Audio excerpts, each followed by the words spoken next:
Healthy happy long life ఎవరు కోరుకోరు? ప్రతి ఒక్కరు కోరుకుంటారు. పొద్దున్న లేచి ఎక్సర్సైజ్ చేసినా, స్ప్రౌట్స్ తిన్నా, పల్లీలు తిన్నా, రకరకాల ఫుడ్స్ తిన్నా, న్యూట్రిషియస్ బ్యాలెన్స్ డైట్ తీసుకున్నా కూడా ఎక్సర్సైజ్ రకరకాలుగా చేసినప్పటికీ మిల్లెట్ డైట్ అని ఎన్నో రకాలు చేస్తున్నారు. ఇవన్నీ ఎందుకోసమో? హెల్త్ కోసమే. హెల్త్ బాగుండాలి, ఇమ్యూన్ సిస్టమ్ బాగుండాలి, డాక్టర్ దగ్గరికి వెళ్లకుండా టెస్టులు చేయించుకోకుండా ఉండడం అనేది రియల్లీ చాలా హర్షించదగ్గ విషయం కూడాను. ప్రతి ఒక్కరు కోరుకుంటారు. కానీ నవడేస్ ఇన్ఫ్లమేషన్ అనే ఒక దాని మీద చాలా రీసెర్చెస్ జరుగుతున్నాయి. బాడీలో ఇన్ఫ్లమేషన్ అనేది పెరగడం వల్ల ఈ సోకాల్డ్ క్రానిక్ డిసీజెస్, ఇప్పుడు వింటున్నటువంటి పిఎంఓఎస్ అయినా, డయాబెటీస్ అయినా, హైపర్ టెన్షన్ అయినా, ఈవెన్ క్యాన్సర్ అయినా, అండ్ సమ్ మెటబాలిక్ ఇష్యూస్ అయినా, మెటబాలిక్ డిజార్డర్స్ అయినా, ఇమ్యూనిటీ ప్రాబ్లమ్స్ అయినా, ఏవైనా కూడాను బాడీలో ఇన్ఫ్లమేషన్ అనేది పెరగడం వల్ల వస్తుంది అనేసి, అందువల్లనే లాంజివిటీ తగ్గిపోతుంది. చాలా చిన్న వయసులో 30 ఏళ్ళ వాళ్ళకి హార్ట్ స్ట్రోక్లు వస్తున్నాయి, 40 ఏళ్ళ వాళ్ళకి బ్రెయిన్ స్ట్రోక్లు వస్తున్నాయి.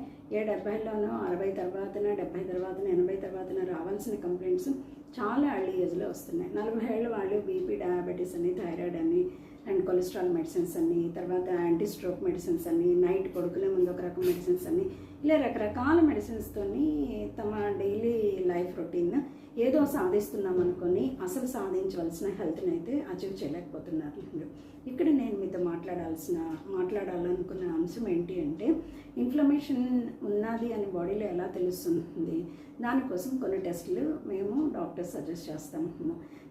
ఎవరైనా పేషెంట్ వచ్చినప్పుడు ఈజీగా సిక్ అవుతున్నాము, లేదా కంప్లైంట్స్ తగ్గట్లేదు అన్నప్పుడు ఏంటంటే, వీళ్ళ బాడీ ఇన్ఫ్లమేషన్ గురవుతుంది, లోపల కొన్ని సెల్స్ డ్యామేజ్ అవుతున్నాయి, దీన్ని ఇలాగే వదిలేస్తే ఫర్దర్గా అది క్యాన్సర్ కింద కూడా దారితీస్తుందని చెప్పి ఇనీషియల్గా కొన్ని టెస్టులు అనేది రాయడం జరుగుతుంది. అందులో first and foremost CRP, ESR, homocysteine, heart related, and specially fasting blood sugar. Insulin resistance వల్ల, ఫాస్టింగ్ బ్లడ్ షుగర్లో తేడాల వల్ల, హైపర్ టెన్షన్, బ్లడ్ ప్రెషర్ వల్ల ఇవి రాను ఏమవుతుంది, సెల్ డిస్ట్రక్షన్ చేసి దాంతోపాటే క్యాన్సర్స్ కూడా డెవలప్ అవుతున్నాయి. అందుకే అర్లీ క్యాన్సర్స్ చాలా ఎక్కువయ్యాయి, అర్లీ స్ట్రోక్స్ కూడా చాలా ఎక్కువయ్యాయి. సో ఫైనల్లీ నేను చెప్పాలనుకున్న అంశం, ఇన్ఫ్లమేషన్ నుంచి అందరూ బాగుండాలి, తగ్గించుకోవాలి అనుకున్నప్పుడు ఫస్ట్ అండ్ ఫార్మోస్ట్ ఎక్కువ గంటలు చైర్లో కూర్చోవడం అనేది ఆపడము, తప్పకుండా నడవడము, టైంకి డైట్ తీసుకోవడము, అది అరిగేదాకా ఏమీ తీసుకోకుండా ఉండడం, కుదిరితే ఇంటర్మీడియట్ ఫాస్టింగ్ చేయడము, రెగ్యులర్గా స్ట్రెస్ ఫ్రీ లైఫ్ చేసుకోవడము, ఇవన్నీ చేసి ఇన్ఫ్లమేషన్ తగ్గించుకొని అందరూ ఉన్నటువంటి క్రానిక్ డిసీజెస్ తగ్గించుకొని హ్యాపీ హెల్దీ లైఫ్ లీడ్ చేస్తారని ఆశిస్తూ సదా మీ పై చేసేవాళ్ళు మీ డాక్టర్.